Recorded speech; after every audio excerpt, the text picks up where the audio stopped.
everyone. It's Lindsay and Nicole from the White Coat Club, and we are both counselors at MinPrep. If you haven't already hit subscribe, do it now so you can get more great BSMD and med school admissions content. And today we are going to be discussing early decision, and especially for BSMD programs, and if it's right for you. All right, Nicole, first tell us, what is early decision? Yeah, early decision is a binding agreement when you apply as an undergraduate student. You're typically submitting the application earlier, so usually like November 1st or so. And when you're doing that early decision, you're essentially signing a contract saying that if I receive acceptance, I will go. And you're bound to that. And it's not just you signing that contract, right? It's also like your parents and the It's school. your parent, and typically a counselor as well has to sign, like a school counselor on the other end of it, stating that they know that they're sending in their transcripts and all these things for an ED student. And the reason why the counselor has to sign it too is because you can only apply to one early decision school. So you can't apply to multiple, and having the counselor there kind of helps people stick to the rules a little bit better. Um, Yes, because so you're typically signing off as the counselor saying that you discuss this with the student and the family, and they know, what they're agreeing into. It's kind of like another person vouching for the fact that we know what we're doing here. perfect. So ED is one way of applying early, but that's not the only way of applying early. Just to make it kind of confusing, there's also early action, which is due around the same time as early decision, usually like November 1st-ish, sometimes a little bit before, sometimes a little bit after. Now, the difference between early action is that it's non-binding. So, like, for example, University of Michigan, University of North Carolina, a lot of like public schools will have like early action, and you can apply to as many of them as you want. And if you get in, you're not obligated to attend. You can decide by May 1st and, kind of weigh your scholarship and other options. So it can be an attractive option, especially for our BSMD students.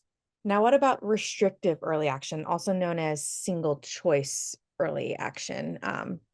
What about that one, Nicole? Yeah, I'm gonna be honest, I don't love this option. I'm just gonna say that immediately. So essentially restrictive early action, some schools offer this. And I think it's important to say that they don't all offer all of them. So some will offer a combination of these, or they'll offer just one of these with the regular decision option. So restrictive early action, REA, you can only apply it early to one school. However, it's not binding. So early action, as many schools as you want to, you're just doing that early date, just getting everything in early, you'll have your decision early. Restrictive early action, they'll say you can only apply early to one school, but if you do get any, you're not committed to coming. I'm going to say it again because this is what confuses people the most. You can do one early decision or one restrictive early action. You can't do both. So kind Mhm. of. Now, if you are bound to attend, why do people choose to do early decision? Yeah, a lot of people, typically it can boost your chances of getting in. You're showing the university that you're serious about going there. It doesn't move the needle as much as people would like it to. I think it depends. Every school is different. It does definitely vary from year to year. Schools typically put out their stats sometime in the spring regarding, how many kids applied and how many, early decision, early action, all those things got in, and what those numbers look like. Typically, the number one reason is to boost your chances and to really show the school that you're dedicated. Yeah, so some stats that we kind of pulled up is UPenn has like a 3% or less regular decision acceptance rate, but their early decision is 15%. And then Rice, about a 17% early decision acceptance rate and just a 7% regular decision acceptance rate. So you're seeing a bit of a boost. For restrictive early action, it's harder to find like good concrete stats about this. This stat that I'd read was like a couple years old, but for Stanford, this was back when their acceptance rate was like 4%. And I'm sure it's like lower now, but their restrictive early action acceptance rate, I think, was like 8 to 9%, which I'm sure is also lower now. So, I mean, it gave like a slight boost. I don't know how much it is now, but I think restrictive early action, you definitely get less of a boost. EA, you get some boost, less of a boost though, too, than early decision. And it does vary. Like I remember a few years ago, the early acceptance rate for like Emory's early decision and their, or maybe I'm trying to think of who it was, maybe Carnegie Mellon, like their early acceptance rate was like 18%, and then their regular decision was like, 17%. So it's like really not worth putting all your eggs in one basket for like 1% extra. And so those are kind of things to look at. It's like just because it's early decision doesn't necessarily mean it's going to be a huge boost. Make sure to like do your research and see in the past like what acceptance rate it is per year. And I guess one other thing to note too is a lot of times schools will fill up a good portion of their class with early decision acceptances. Like a lot of times it will be anywhere from like 30 to 50% of their class comes from their ED applicants. So that's like just another little factor to think about is a smaller pool, but they're accepting a higher percentage of students and taking up quite a bit of seats sometimes. Now for BSMD, do they have early decision? Great question. We get this question a lot. There is there are a few BSMD programs that have ED options. However, you're not EDing to the program itself. You're EDing to the school. So that's another thing that we talk to our families about is when you're choosing early decision, if you're choosing early decision, what major, because that's what you're not always going to get the major that you want. So Brown, for example, we get a lot of students who apply to the Brown PLME program. When you're EDing to Brown, if you don't get into the PLME, you could still potentially get into the school. But you're committing to going to the school regardless of whether you're in the PLME program or not. And it does happen. Like for example, a few years ago, I had a girl who did Case Western and she ED'd to their school. And Case Western has said before that applying ED to the undergrad does not increase your chances at all of getting into like their BSMD program. She only got into their undergrad. She did not get into their program, but still, had to attend. So it is like if you are a BSMD student, you have to really think like, okay, if I were to get in Case Western or Brown or NJT, which also has like an ED option, or, many of the other countless ones, is this going to be the right school for me? Another thing to note is like sometimes you have to do like regular decision, like using Case Western again as our example. They have like an EA option. They have an early decision option and they also have like a regular decision option. For their BSMD program, you are not allowed to apply early action. If you do, and you also said you were wanted to apply to their BSMD program, they'll email you and say, do you want to switch your application over to regular decision, or do you want to do early action and not do the BSMD program? So make sure you're following the rules from program to program.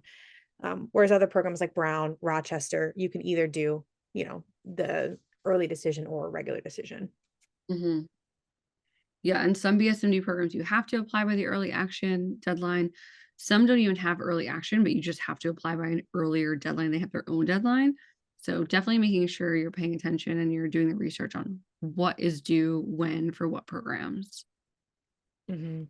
I have a new spreadsheet. I'm sure we've talked about this in podcasts before, but you should have spreadsheets with Everyone. information as you're making your college list, as you're, doing your college list, just information about things to look at.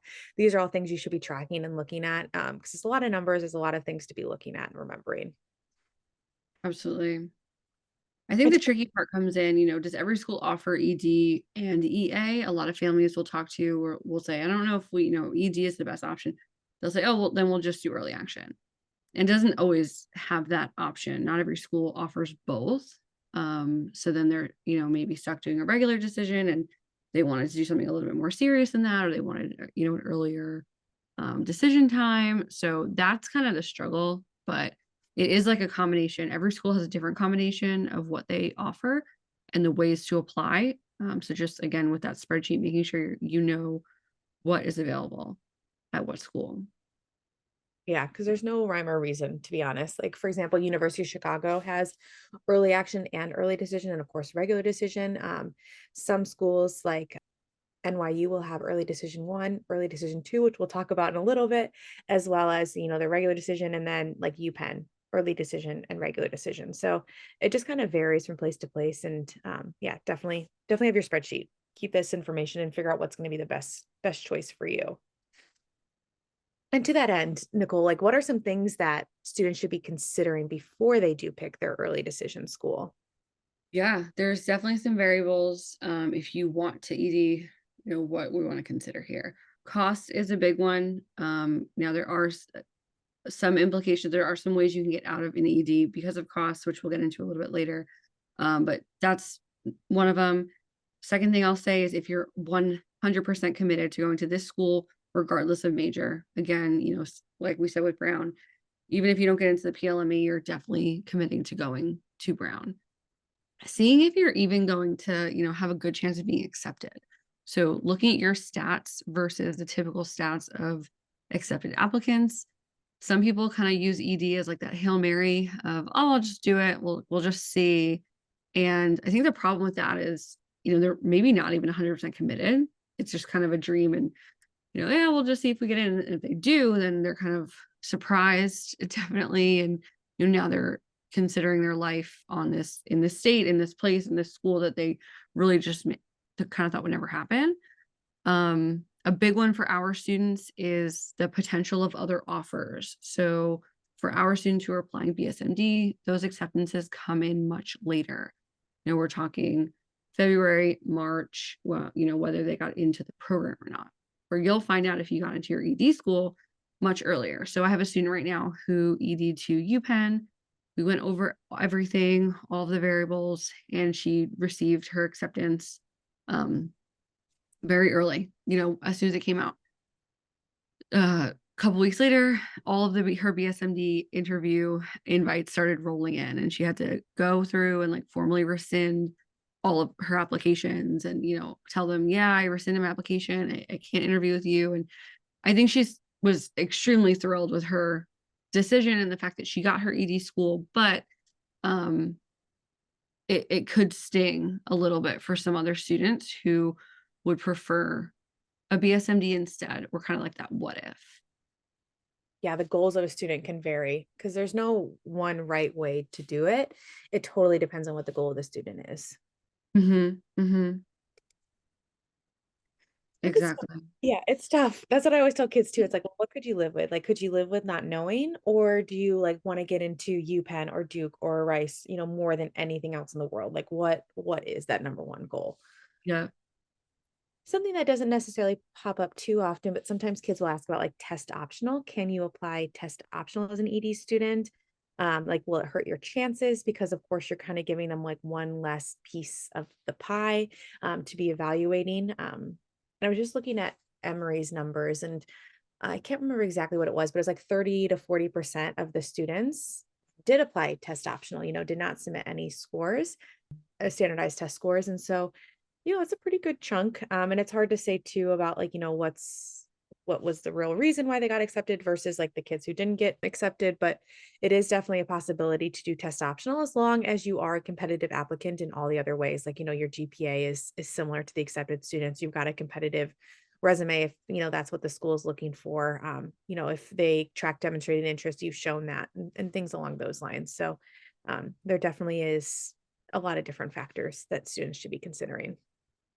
Now, EA maybe is a little bit easier. Early action is a little bit easier to decide if you should do it or not. What are some of the pros of applying early action? Yeah, I love early action. I think it's a great idea. You're getting ahead, you're starting early. If you have in your head that you're going to do EA, then, over the summer and in the early fall, you're definitely a lot more motivated than your peers probably. I like it because it also gives students the option for those last minute schools in January. So if you do EA for a lot of schools, you're potentially done with the majority of your applications by early to mid-November. So if you're, hanging out over Christmas break or you're talking to some peers in December and you can say, you know what, let me apply to this school as well. You know what, why not? I have the time for it. And your decisions come faster. So I think those are kind of all the pros.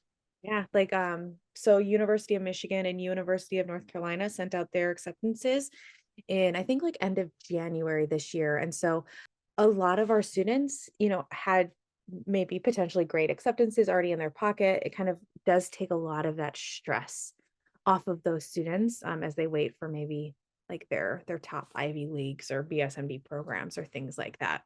Now, what about some of the cons of applying early action, Nicole? So a reason to consider, not doing it, I don't know if there's cons per se, but why would you maybe not want to EA? If you're still testing, some kids are still trying to get that SAT or ACT score up. So if you're waiting for a test score, you want to make sure they're going to have it in time. So you might not be able to get it in or have that score sent to them by that deadline.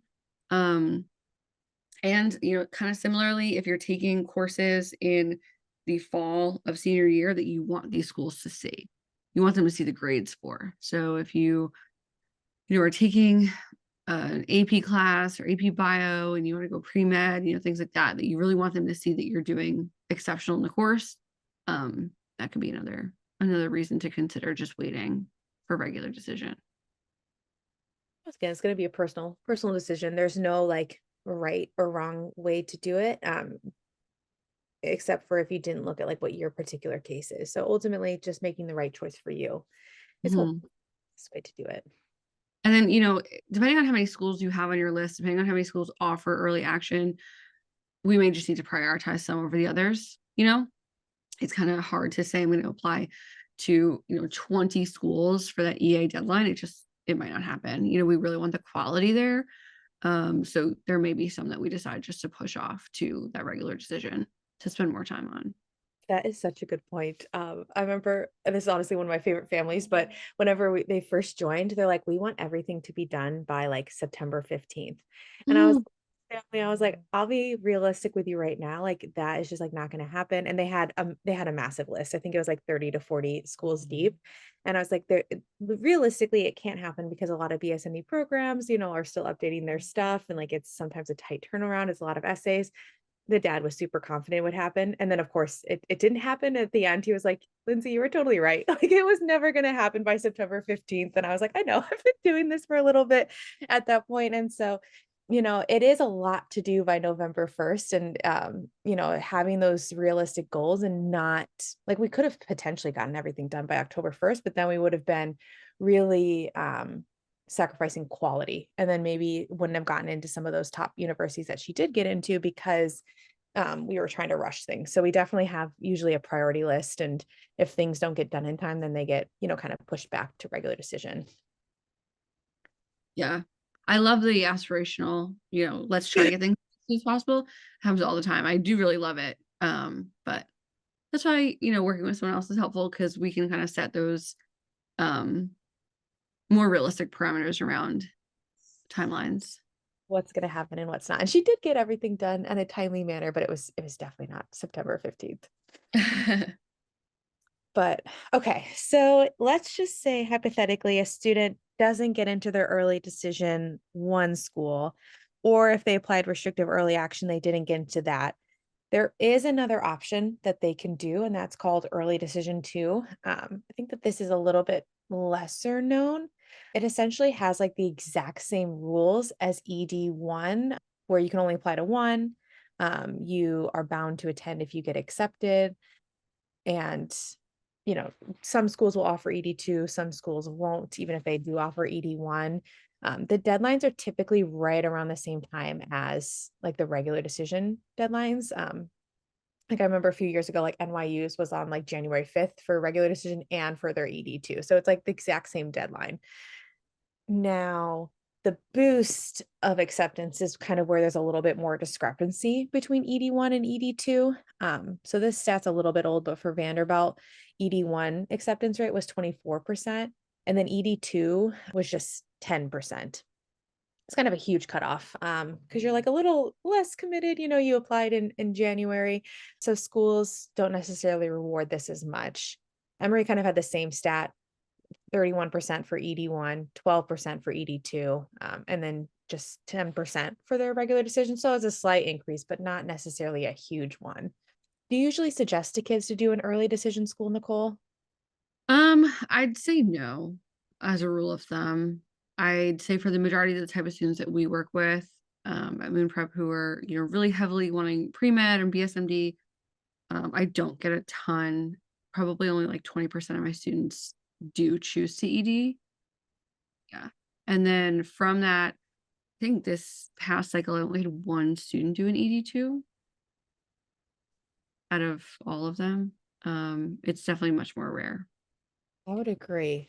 I think I only have one this year that that did end up doing it, and not many others that thought about doing it. And ED, I did have, I don't know. Yeah, I think 20% is probably a good stat for early decision in general. Just because a lot of our students are BSMD, and so it's kind of like, well, what do you want more? Do you want to get into a BSMD program, or do you want to go to, this particular top university? And so a lot of kids kind of opt for BSMD. Now, let's say they are lucky enough to get into their early decision school. Is there any way they can get out of it? Yeah, very few ways, but I think I mentioned one earlier, financially. Typically this is like an ethical dilemma where if you don't get enough financial aid, you can appeal and, say, I'm appealing the financial aid and, I got an ED and it's not going to be feasible for me to come here. So you can go through that process. And then other than that, I think it's just really case by case. There's definitely been some instances where there's like a health situation. I worked with a student in the past who over the summer, like they were committed, they were deposited, and then over the summer they were hit by a car. So they were not going to be able to go, they had doctor's notes and all this stuff and, things like that. So there are options. They will work with you to some extent, but it's definitely case by case. Yeah, kind of going back to the financial aid offer. I had one girl a few years ago that got into Johns Hopkins, actually as ED2. Her family had not filled out the FAFSA, and so they got like no aid. And so they told them that the reason, you know, they tried to kind of negotiate with the school and told them that was the reason why they ultimately weren't going to be able to commit. And the school was like, well, we're happy to work with you, but you have to fill out the FAFSA. Like that's kind of the non-negotiable. We have to see what your situation is. And the dad like was so against it. And so never ended up filling it out. And she ended up having to like turn down the ED2 option because it just like was out of reach for the family financially. So the FAFSA can sometimes help you negotiate too. Um, One other like interesting, I think, exception to the rules was for a few years ago with a girl for her ED2 school as well. It was for NYU. She had applied, I can't remember if it was like neuroscience or biology, something within the sciences. But didn't get accepted to her major. They have this like, I think it's called like a liberal core studies where you don't necessarily have like an assigned major, but you're like in a specific program for 2 years. And then after 2 years, then you can go into like your, specific major that you want to go into. So it's kind of like a different path to where you want to go. But because she didn't get accepted to the major, they told her that even though they were accepting her to the university, her ED2 wasn't binding. So sometimes schools will kind of change the stipulations and rules on you as well, maybe sometimes to your benefit. I think the number one thing I always suggest to kids though about ED, especially for BSMB students, is like, make sure this is your number one choice, that if all else fails, like you are so happy to go there, and that financially you can afford it if you were to get no aid. And then if so, then go ahead and do early decision. Yeah, I agree. Regardless of major, just this is you want to be there. You visited, I think visiting is I think it should be a requirement to ED. Um, but yeah, just make sure it's like absolutely no other offer would be kind of sweeter for you. Yeah, that's a great way to say it. Nothing else will be sweeter. Yeah, and I completely agree about visiting. I'm a huge, yeah, I really advocate for students visiting the schools. It's one thing to like look at their really curated website and their social media posts and like, what you maybe heard about their name brand reputation, but just because it's highly ranked doesn't mean that it's going to be the right fit for you. So, right fit is better than, highest rank, in my opinion. Think about it carefully going into this admission cycle. Because those deadlines will be coming up sooner than you think. You do want to get your early decision kind of finalized, I would say, by like early October, just so you have time to write your essays and really make sure that you've got a strong application and really have time to think through the decision. You don't want to rush your essays by any means to this top choice school. So yeah, take your time and make your choice, and hopefully it's the right choice for you and your family. But I think that's it for us on early decision and applying early to colleges in general, but especially for BSMD students. To listen to more great content from the White Coat Club about BSMD admissions and college applications, don't forget to hit subscribe.